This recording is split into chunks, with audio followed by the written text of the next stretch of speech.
Hello, everyone. Welcome to 440 Gallery Artist Talk. Today, we're speaking with Gail Flanery. Her solo show is called Of One Another. And we're also looking at On Paper, the show in the project space with Fred Bendheim, Robin Roy, and David Stock. Both shows are up through November 10th. And as always, I encourage everyone who's nearby to come and see this work in person, which of course it's no comparison to seeing it on Zoom, but I'm really happy that we have this way to share the shows with you if you're unable to come or if you prefer viewing it this way. So we're going to just take a look at the installation, which is always great to see how the work is arranged within the space. And Gail will tell you about this box of work that she has. There's actually 2 QR codes available at the gallery. This QR code will link you to an audio portrait of Gail, which was done by Jamie Corville. She's a sound artist and part of Gowanus Current.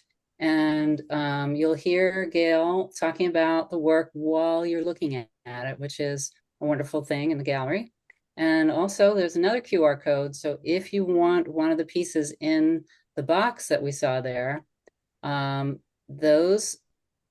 proceeds from those are going to Planned Parenthood, generous contribution from Gail, that you can choose a piece there and choose the price that you want and give that amount to Planned Parenthood through the QR code. So here's Gail herself getting ready for the show. So you can kind of see how the palette is working here and how the sizes of the work in relation to one another.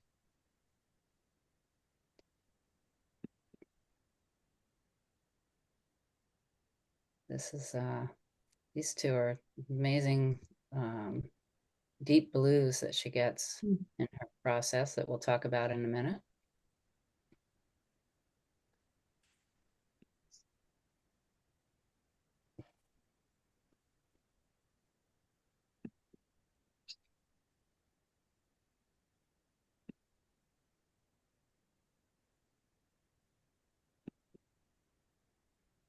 And these are the pieces in the project space on paper. And I believe everything in the gallery is on paper. Yes. Coincidentally.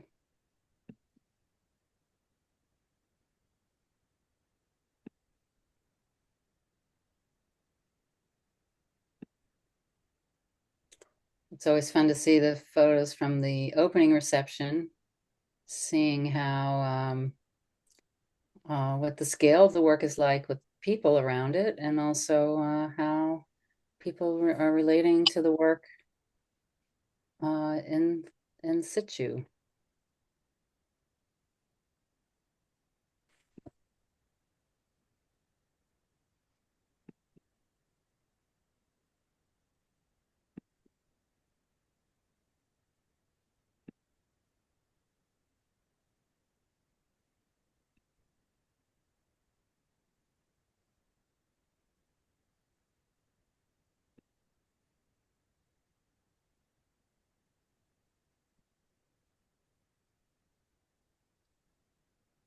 Now we'll take a look at some individual images of Gail's.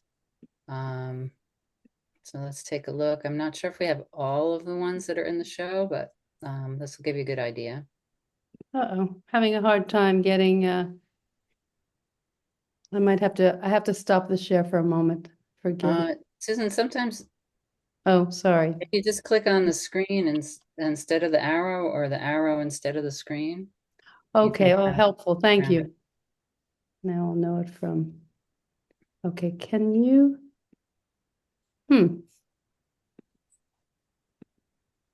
Okay, great. There we go. Thank you. Sure.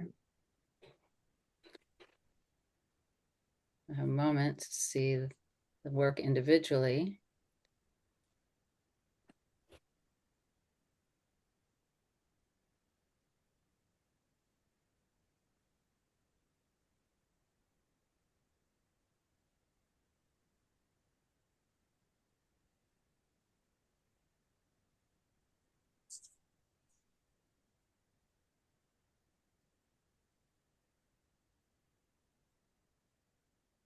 That's all the work we have for the. Okay. Yeah. Gail, congratulations on a beautiful exhibition. This work really sings in the gallery. And one interesting thing is the dates on the work. It may surprise our viewers to learn that the work spans quite a few years, yet the installation looks seamless. Can you speak to the choices you made for this show? Thank you very much. It was I was looking at a lot of the new work that I've done just recently and bringing it home past couple months, and I was thinking about the show. And then I dug through a flat file. I have so many of them, needless to say, at this point in my life. But I pulled out a couple of pieces and went, "Oh, look at this! Look at this!" And and I held it next. I looked at the date and I went, holy cow, 1971. That would be 1971. I was still a student at Cooper Union and I was living on the Lower East Side. I put that piece, I really liked it. I hadn't looked at it in a long, long while. And I went, holy cow, I put it next to the pieces that I had just done in the past few months. And I immediately had the pleasure of of really seeing the comparison and the parallelism really helped me. I don't know, it's so satisfying. I feel like, okay, girl. So, Gail, this one's from 1971, right? Yes, it is from 1971. And there's only two, but they're both, This is and the other that's one, right? one. And they're both watercolor and pencil. And but then when you look at them side by side with some of the other work, it's like, oh, okay. And for me as an artist, just it just seeing the pattern and the thread and the where I've gone with this idea that I had way back then, how it's continued and how I've explored and pushed it and gone even to some uncomfortable places to try to see where I'm going with this. But it it it's my work, and it's really a pleasure to have it up in the gallery and to be able to see it together and to see it. Wow, it's yeah. This I'm very So, pleased with this. yeah, and that leads me to my next question that you've poetically titled the show Of One Another. And Yes, I wonder what the inspiration was for this title. well, Is it it connected to what you're talking about? absolutely. It is where the title came from.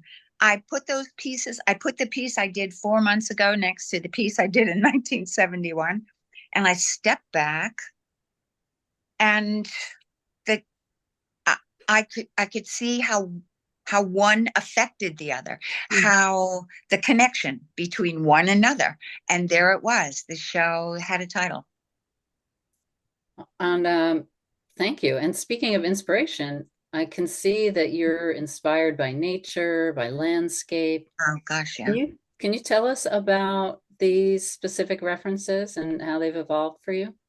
Well, and they did evolve. Well, landscape, as I've said before, but landscape is such really a fluent vehicle for a lot of the other concerns that I'm thinking about when I'm uh, with composition and color and in a way technique. What I've been able to do with the technique I've developed. Mostly they're prints. There's multimedia. I draw on the prints. I collage, chine-collé on the prints, and but it's paper. I'm in love with paper, and the printmaking world just kind of became my medium. And the landscape, I'm able to play around with mark making in a kind of wonderful way that lets me push certain ideas. I mean, nature just always feeds my palate, I have to admit. I mean, I've been out there lately just swooning over the trees and the sky, and um it's um yeah. Well, yeah. So I did want to ask more about the palette, actually. I'm really taken with the depth of the blues found in many of these works. I wonder if you could speak to To how the you pro- do that. yeah, yeah, Because it's printing, but it's not printing like some of us think of, like that you're going to make, 20 of in an edition. And it right. just, each one feels so special and so rich. Well, How do you do that? the printing technique that I use is monotype, and back in the day, Picasso called that the painterly print, and they're unique. Each one is a unique piece. Um, uh, I will apply ink to the plate, and then I'll apply another layer of ink, and then I'll begin to build on this plate. And with a roller or with my hands or with a card or with a brush, I can add and build and create a certain depth of color. Um, because the monotype, it employs kind of certain properties um, of printmaking, but it's not really the process of multiples. It's kind of a direct and intimate relationship with the paper, and I can paint and draw over the print, and um, the in some ways the painting and the printing are blurred a bit with this process, which Well, not gives. to mention the collaging, which Oh I you yes, couldn't and you couldn't do again, chine-collé with multiples, right? no, you couldn't. And it it really was a wonderful gift that actually the first master printer I really worked with in depth, Kathy Caraccio, gosh, she and I've been working together for 50 years, and we're pretty intimate at this point in the shop. And she led me down some wonderful paths, and risk taking, and it it I just like getting inky quite a bit. And I have Susan, can you back it up? sure. The one with the white, yeah. So is this actually chine-collé, or is that like a artifact of the object? I figured out how to make so that's torn, vegetables come in these torn plastic little Netting, bags, yeah. netting, yeah.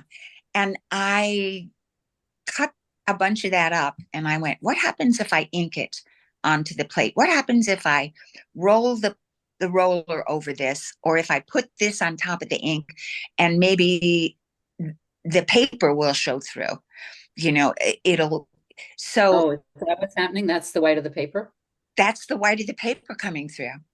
And Interesting. yeah, it really is incredible because there's ways you can again fold and twist the netting so that it has a dimension to it, although it's flat. You've run it through flat.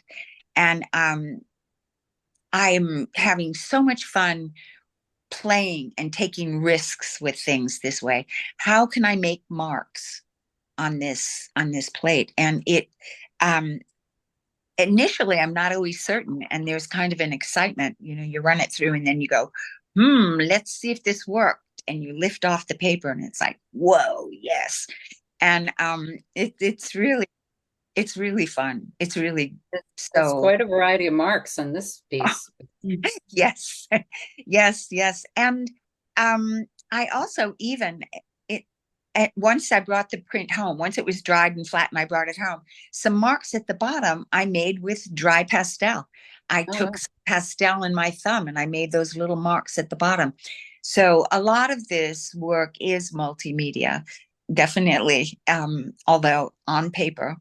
Um, yeah, yeah, yeah. Well, it's really amazing work, Gail, and I'm sure that our audience will have some more questions for you.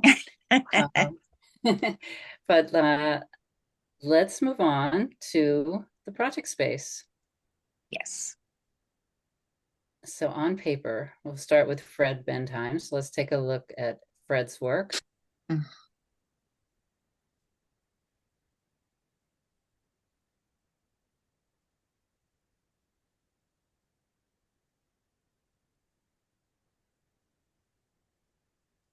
And it's interesting that seeing these individually is really a different feeling than seeing them in the installation shots earlier. Mm. But I have some questions for Fred. Fred, congratulations. Your work in the project space is intriguing and lively. I love your work in cardboard because it's very direct and we can feel your hand in it. Somehow the directness connects me to this quotation that you offered recently. Is it okay if I read it and Yeah, sure. ask a Please. comment? Okay. So it's a quote from Stanley Kunitz. Is that how you say his name? Yeah, Kunitz? kudos. Yeah. Kunitz. Um, Stanley Kunitz says, when you look back on a lifetime and think of what has been given to the world by your presence, your fugitive presence, inevitably you think of your art, whatever it may be, as the gift you have made to the world in acknowledgement of the gift that you have been given, which is the life itself. The work is not an expression of the desire for praise or recognition or prizes, but the deepest manifestation of your gratitude for the gift of life. Wow. Yeah, it's what a profound thought. So what made you choose that quote in connection with your work, Fred? Yeah, it's funny. I just saw that quote. I have to thank Sarah, my wife, for that quote. She had that quote on her bulletin board up in her room, and apparently it's been up there for years, and I just noticed it the other day. Like, it's how you can like live in your house and not notice things, and years go by and then you notice things. Anyway, I just saw that the other day and I read it and I thought, wow, I really like that quote. Mm. So I have to really thank Sarah for it. But Stanley Kunitz was a poet who lived in New York, and I think he lived about 100 or so. And yeah, he did. He lived to 100, maybe even older. And we saw him reading his poetry a few years ago. I think it was maybe even been on his 100th birthday. Wow. Yeah, I like that quote. And I think I especially like the term, your fugitive presence, that I art. was just thinking the same thing. Yeah. Yeah, I really like that term. And so that it kind of relates to this work in that they're cardboard. They're done on cardboard, Hmm. which is not, I don't think it's considered archival. A lot of people. I don't think It so. also has a fugitive Yeah, it presence. has, Yeah. although I think these things are framed, they'll probably last, they could last 100 years or more. I don't really know. But we think of cardboard as sort of throwaway material and fugitive. Mm. And I use because it's so, prevalent and handy. And I feel like I can just, experiment with it and there's nothing precious about the medium. I can mess up and it doesn't matter. Um, And I was thinking, yeah, the other thing I was thinking about with that term fugitive, a friend of mine is Japanese art, and there's a term called wabi sabi. Yeah, Mm. wabi sabi, which means the awareness of impermanence in art, in life and art. So In art, yeah, wabi. So there's a lot. There's sort of a I don't know if it's a school of art, but it's it's a presence in a lot of, I think, Asian art, this impermanence, um, Mhm. which makes things sort of precious, if you know that they're impermanent. True. And yeah, and it's even kind of paradoxical because um well I know a number of us were showing at the Gowanus Open Studios where you're thinking like, why aren't they buying these things? And uh but when you read this quote, you realize, well, the real value is that I get to show them, I get to share them, I get to uh, not necessarily look to give them a monetary value, but to let them be a celebration of what I do and what's important to me. Um, and then, yeah, you think of that range of how you value things. That when you talked about the Asian idea of the impermanence, there's even those sand paintings that the monks do. Hmm. Um, and as soon as it's done, they whoosh, take their broom and wipe it Yeah, away. right. So I guess the permanence Um, can be in the viewer's mind as long as they can remember the experience. that's well, that's one way to think of it for sure. Um, so eh, eh, in part because they're impermanent, I wonder if these pieces are intended as studies for your work in PVC and aluminum, and either way, how does your approach differ in cardboard than in other materials? Yeah, well, yeah, they were. I do some of these as, yeah, maquettes or studies for the pieces in wood or yeah, PVC. And yeah, so two of these, not that one, but the other two I made in that one I made out of wood. That's shaped wood. Actually, both of Mhm. them. The second one, the third one, not that one, but that one is also wood. And this one I didn't. I like this piece, but for some reason, I guess I didn't think it was had enough going on for me to pursue it. I just sort of feel like this is fine as a study, but it didn't need to be developed larger. So yeah, I did them as studies, and but also in work as work themselves for their own sake. Thanks, Fred. So also I'm curious about your titles and the imagery in it, in the pieces. Do you think about the pictorial elements symbolically, um, like as kind of a language where like this shape, uh, whenever I use this shape, I'm thinking about this, or do you prefer to um, keep inventing new shapes and new and leave old ones behind? Like, is this shape going to show up somewhere else with Yeah, like a they similar can show meaning? up. They can. Yeah, some shapes I kind of go back to, and others are one-offs. But I don't think of them symbolically. No, I don't think so. I think they're just they're kind of pre-symbolic or even pre kind of rational thinking. They're kind of they're sort of like yeah, before you think you do this or something. Does that make sense? Um, so what do you think makes certain shapes show up again then? Um,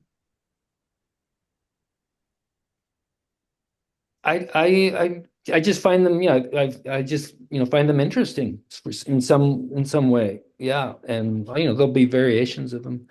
But I guess I guess I sort of like shapes that are animated, they're almost like they're doing things to each other, especially like this one, that star is being, pinched and propped, and things are being squeezed, so I like things that have they sort of actions to them. I think some of the shape. Yeah, I love that about your work. Um, And I think it's interesting that you're thinking pre-symbolically, because even to say the word star, like that's a star, then immediately have a lot of associations with a star. Yeah, And I even think of that light blue shape as kind of a clef. Like this yeah, feels sort of musical to me. yeah. Yeah, well, this is called, I titled this Night. So I did think of it as a star, but I wanted to make the star very unusual, like not your everyday star. So Well, that succeeded. it says this is a star like with a big round belly or something. I don't know what it is. Yeah, I love it. I think that's like I said, part of what I love about your work, that there's a lot of unexpected things happening, and like you said, things push and pull, and in in unique ways, and Yeah. they're not predictable. Yeah, this one has sort of a frame. Sometimes like these are about 6 or 7 years old, and uh actually, yeah, and this whole series of work started from a series dealing with frames, and so two of these have frames, and it sort of helps to hold everything together. That one has a frame too, and yeah, it serves as a to hold things, to unify the shapes. And sort of gives it a more permanent conception, like if you're putting it in a frame, you must want it to be around longer than if Maybe. you did. Maybe. Yeah, I don't know. Yeah. Somebody said they thought this one was like what did they say? It was like a cat door or something. And all the cats Animals are are ready to escaping. go. Mm. Well, thank you, Fred.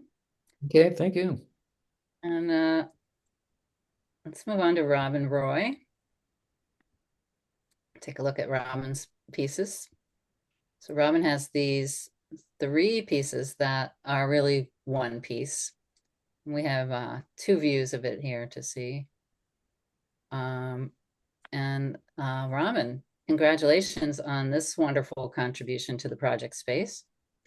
Thank you. These are so engaging. But before I ask questions, can you please tell our viewers about your specific approach to contour drawing? Yeah, this is called blind contour drawing.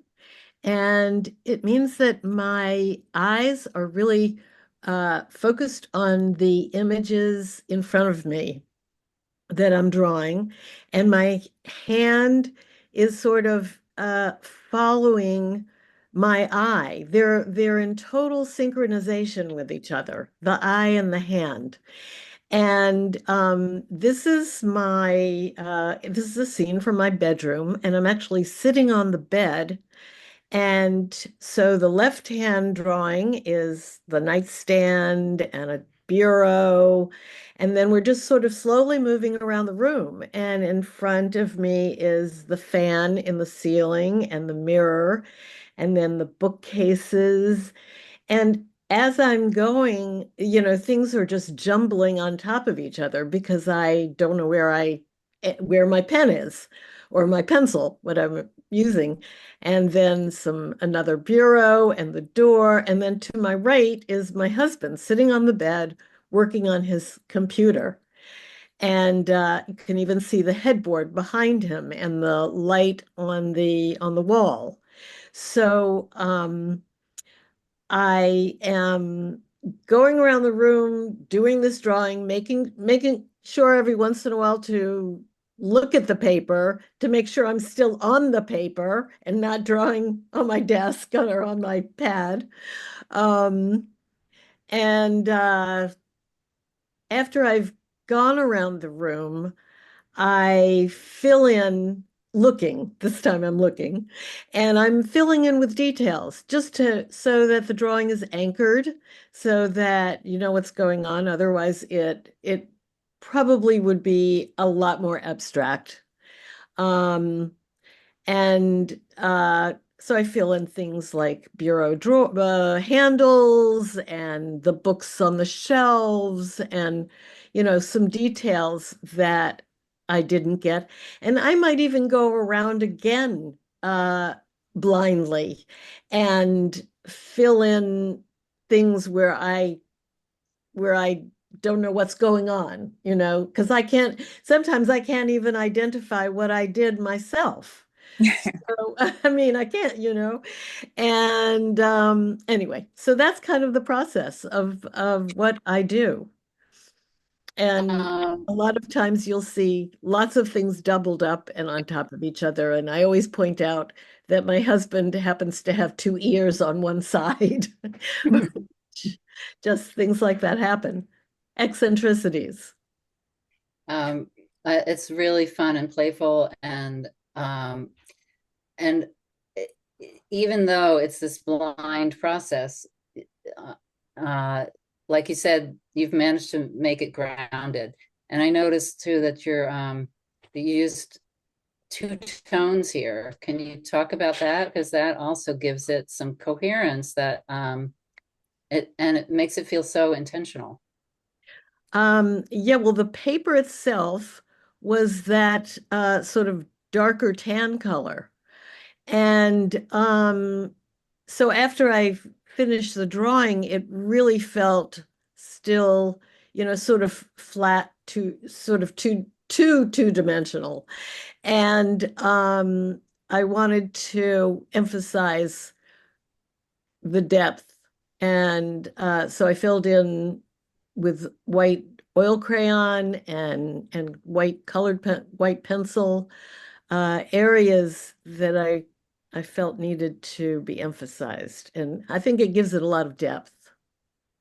Very successful. I really love it. And it's also Uh, it's also really subtle. I mean, I do realize that, especially when you see this next to David's and Fred's work, you see how very subtle these colors are.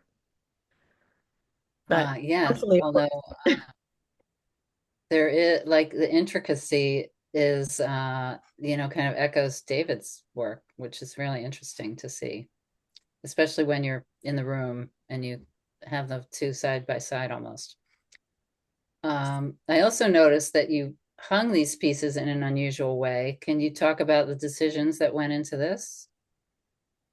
Yeah, actually, it's kind of interesting. The two photographs are angled differently. So in the previous one, the far left image is the one that is turned against the wall.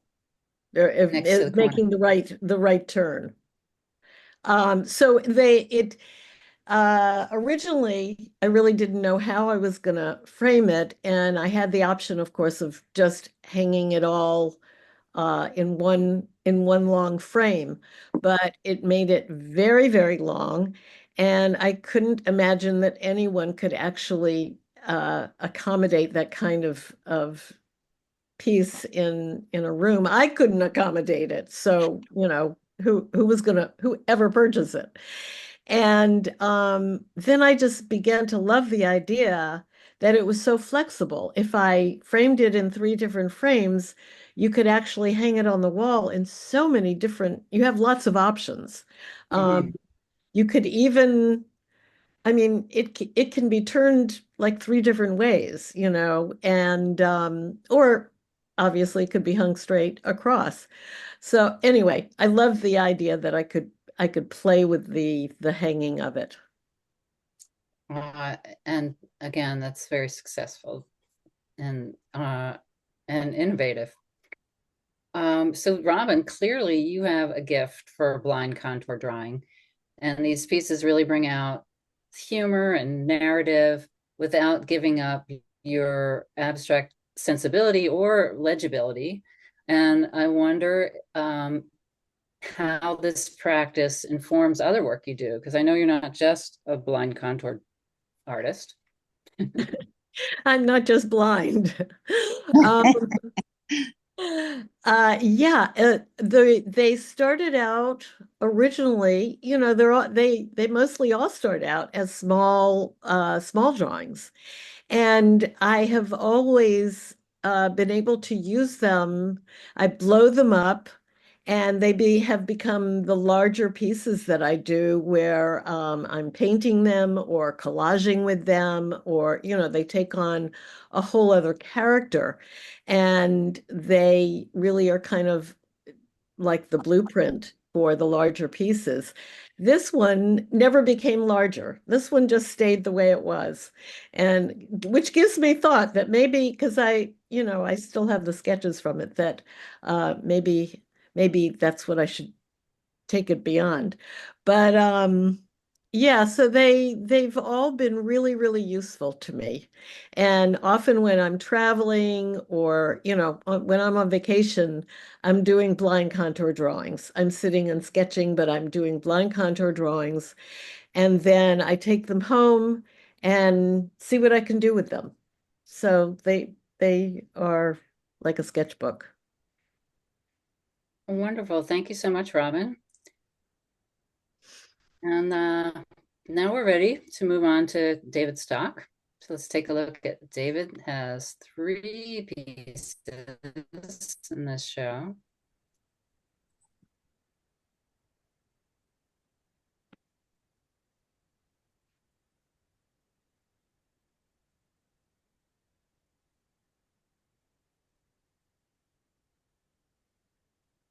David, congratulations on your inclusion in this vibrant show. Thank you. The project Space Magic is real. How did you make these selections that work so well with the other art in this show? Well, I think a lot of the project space magic is unintentional.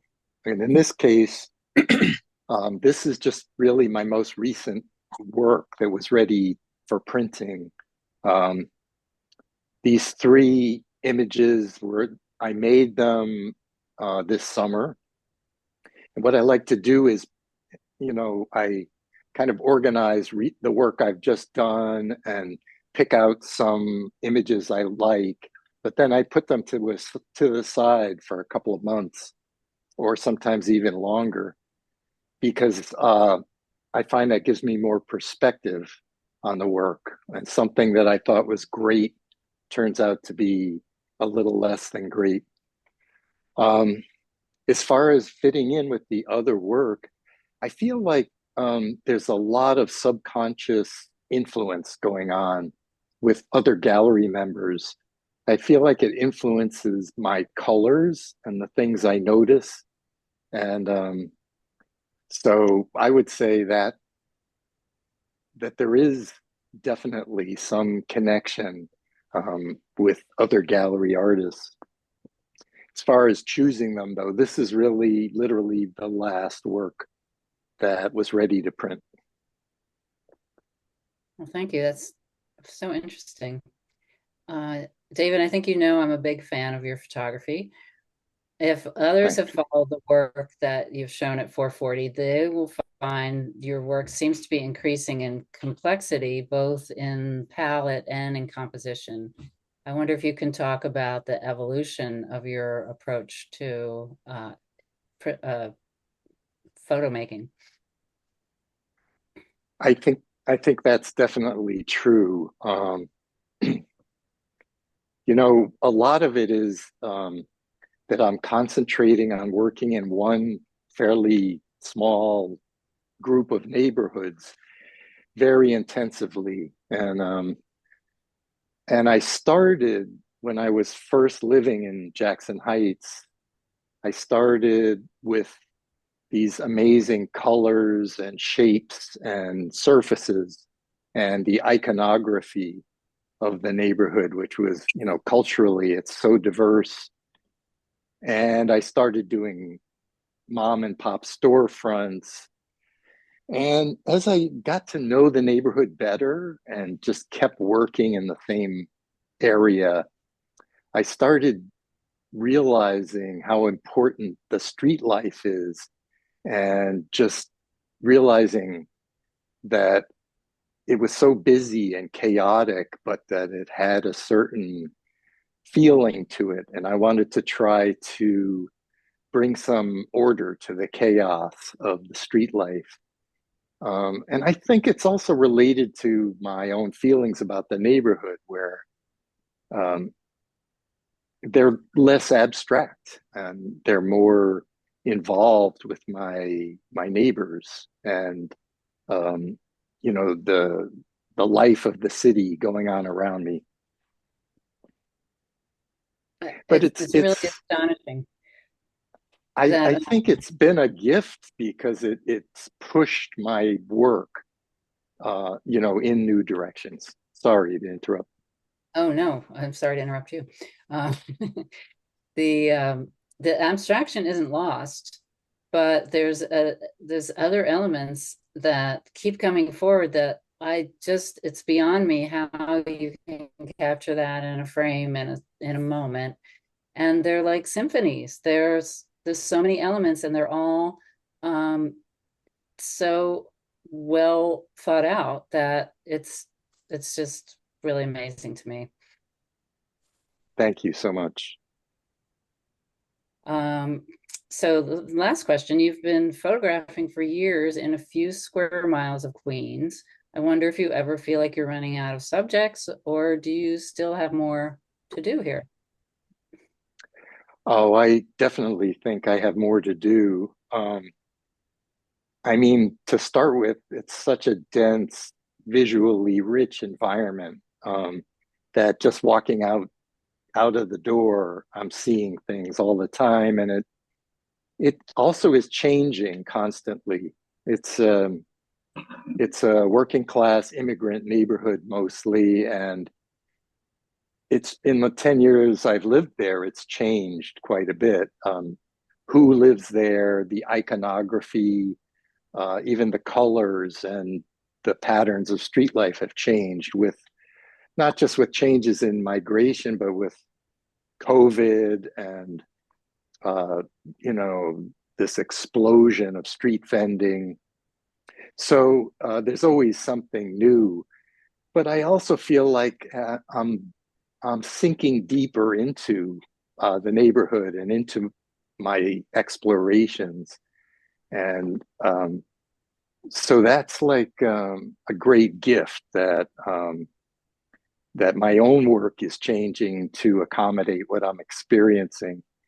And I want to pull it together in some ways. It's probably too soon, but I think about a book or some other way to get across my feelings about the neighborhood, which I really love. But I was telling you, I think earlier, that I feel like there's something epic about the neighborhood. I feel like it's like this essence, distilled essence of New York, maybe a New York that's disappearing. I'm not sure, but it brings a lot of emotions to the surface for me, and I feel like I'm not there yet as far as getting that across as much as I want to. So even though I really like some of the individual images I'm making, I feel like there's something to do with the way the 7 train is overhead and the street life and how it all hangs together that I'm still like kind of driven to go further with. I love that you use the word epic because it's almost a paradox when it's, this really mundane, everyday street life um, that isn't even like, I don't know, if you were photographing a different part of town, you might be able to date it by, what people are wearing and, the signs that are around. But I feel like this doesn't even have like that kind of specificity. It's like its own world. But also, do you seem to be like increasingly intimate with this world? So I really look forward to seeing how it comes together as a book or how it evolves. Very exciting. Thank Thank you, you so David. much. And then I think with that, we will open the floor to questions from our group.